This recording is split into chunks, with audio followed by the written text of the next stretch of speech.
Baiklah, halo guys. Bertemu lagi dengan saya Zepi Puspitasari dengan NPM A1B024049.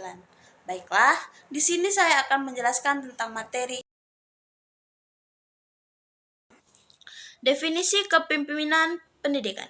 Kepemimpinan pendidikan adalah suatu proses dan kemampuan untuk mempengaruhi, mengkoordinir, dan menggerakkan orang-orang yang terlibat dalam pelaksanaan dan pengembangan pendidikan. Tujuan utamanya adalah untuk mencapai sasaran pendidikan secara efektif dan efisien. Dalam konteks sekolah, kepemimpinan pendidikan sangat penting, karena kepala sekolah berperan sebagai pemimpin yang harus mampu menciptakan lingkungan yang kondusif untuk belajar dan Kepemimpinan berkolaborasi. pendidikan memiliki beberapa karakteristik kunci yang mendukung efektivitasnya, antara lain 1. Visi yang jelas, 2. Harapan yang tinggi, 3. Umpan balik yang positif, 4. Penggunaan waktu yang efisien, 5. Sumber belajar beragam, 6. Pemantauan kemajuan, yang ketujuh atau yang terakhir yaitu evaluasi berkelanjutan. Selanjutnya, yaitu ada fungsi kepemimpinan pendidikan. Fungsi utama dari kepemimpinan pendidikan meliputi edukator, manajer, administrator, supervisor, pemimpin, inovator, dan motivator. Selanjutnya itu tantangan dalam kepemimpinan pendidikan. Beberapa tantangan yang dihadapi oleh pemimpin pendidikan adalah 1. Tantangan sosial dan kultural.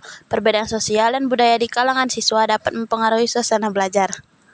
2. Perubahan kurikulum dan kebijakan. Pemimpin harus mampu beradaptasi dengan kebijakan baru yang datang dan menyesuaikan diri dengan perubahan kurikulum.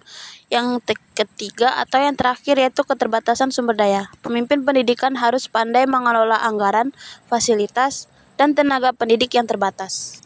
Kesimpulan dari materi tersebut yaitu kepemimpinan secara umum didefinisikan sebagai suatu kemampuan dalam kesiapan yang dimiliki oleh seseorang untuk dapat mempengaruhi, mendorong, mengajak, menuntun, menggerakkan, mengarahkan, dan kalau perlu memaksa orang atau kelompok agar menerima pengaruh sehingga dapat membantu tercapainya suatu tujuan. Kepemimpinan pendidikan merupakan kemampuan yang terutama dapat mempengaruhi sehingga dapat mengatur pergerakan dan pelaksanaan pendidikan sehingga tercapainya tujuan secara efektif dan efisien.